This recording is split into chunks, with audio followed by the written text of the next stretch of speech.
Ek dink ons almal het al gehoor dat Jesus praat oor geloof wat vergelyk word met die mosterdsaad. En daar's al soveel boodskappe daaroor gebring, en daar's al soveel gedagtes daaroor gegee, en ek self het al daaroor gewonder, hoekom het Jesus die mosterdsaad gebruik as 'n vergelyking van geloof? En Jesus sê dat as ons geloof soos 'n mosterdsaad is, dan kan ons vir hierdie berg sê, tel jouself op en werp jou in die see en dit sal gebeur. Weet jy wat, ek sien iets in hierdie week wat my hart getref het en wat net vir my 'n kykie gegee het in dit wat Jesus vir ons probeer sê het.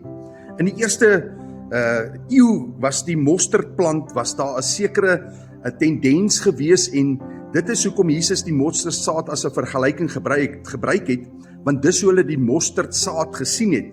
Hulle sê dit was die mosterdsaad, die mosterdplant, was 'n indringersplant gewees. As hy eers as hy wortel geskiet het, dan het hy die hele tuin oorgeneem en hy het vinnig het hy versprei.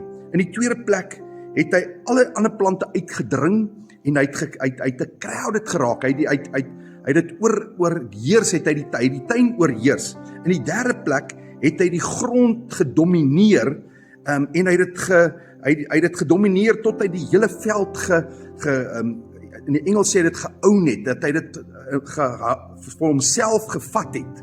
En in die tweede plek, of in die vierde plek, it was feared by farmers because it couldn't be controlled. It became massive and it was impossible to remove or get rid of.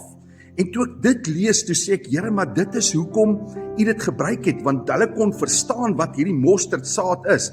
En vir my en vir jou vanaand wil ek sê dat as jou geloof soos 'n mosterdsaad is, gaan dit begin indring daar waar jou ongeloof is. En daar waar dit gaan oorneem in jou lewe, as jou geloof soos 'n mosterdsaad gaan wees, jou geloof in God, geloof in God se vermoë, in geloof in God se voorsiening, gaan jou geloof al jou negativiteit, al jou ongeloof, gaan dit oorneem. Hy gaan jou land oorneem, hy gaan van besit neem van jou denke, van jou wese, van jou binneste, en dan gaan dit deur die tuinier van hierdie ou lewe, van hierdie wêreld, gaan dit gevrees word, want dit gaan die hele tuin oorneem. Dit gaan oorskiet na ander tuine toe, dat geloof, wat Jakobus vir ons sê, geloof sonder werke is dood, so ons geloof wat soos 'n mosterdsaad is, gaan begin opskiet as ons dit in aksie oor gaan sit, en niks gaan dit keer nie. It will become unstoppable. En dat ons die mosterdsaad wat Jesus van gepraat het, soos in die eerste eeu, dat dit onweerstaanbaar sal wees, dat ons amper by 'n plek kan uitkom,